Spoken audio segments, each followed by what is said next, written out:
Discrimination, bullying, financial abuse, a few of the many allegations 10 Investigates Emerald Morrow uncovered at Pinellas Suncoast Fire and Rescue District. And after her reporting, the chief resigned. And in an exclusive interview, the new chief says he is committed to turning things around.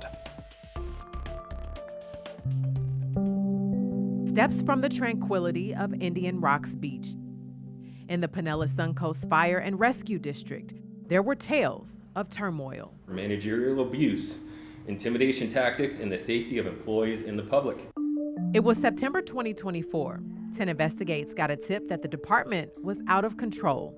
Union grievances high, morale low. Workers who came forward to 10 Investigates blamed then Chief Jeffrey Davidson. Chief Davidson, do you have a quick second to talk to us just about the allegations against you? Do you have comment? I asked that the board look into a thorough investigation as to every allegation. I have nothing to hide. That investigation, which cost taxpayers at least $20,000, came after our initial reports. We heard allegations of discrimination, HIPAA violations, financial mismanagement, and retaliation. The assistant chief was also placed on leave after filing a whistleblower complaint. He says no one told him why. I'm not doing much service if I'm not allowed to go to work and others are. The investigation found the chief did violate the district's mission and values policy, but those other allegations were not upheld. Then suddenly, Chief Davidson emailed 10 Investigates his resignation letter directly, saying, quote, "The recent events surrounding my employment have left me no other option." Today, there's a new chief in town. Tell me why you wanted to take this position on. When I saw the need here, I felt like this was just a logical step. Chief Ken Grimes is from Longboat Key and has a lengthy resume in emergency services. He was operations manager for Pinellas County EMS and Fire, also director at Bayflite. Upon your arrival, this department, some would say, was in turmoil. There were allegations of discrimination, HIPAA violations, bullying.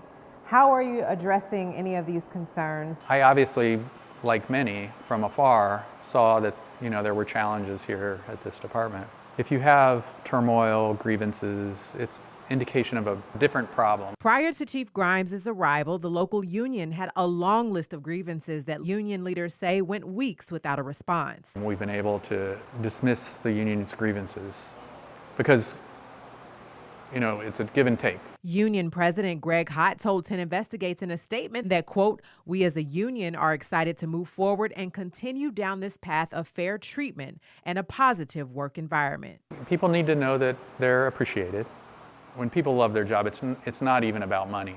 However, I say we should pay them appropriately. And while Chief Grimes says he's well aware of the past problems, he does give former Chief Davidson credit for the ad valorem tax in a department where finances were a growing concern. Now, the focus is on the future as the department looks to make repairs. We had to cut all the drywall off. Add new facilities and keep a healthy team ready to serve. We're trying to create a resilient department here, and the only way to do that is by healthy practices.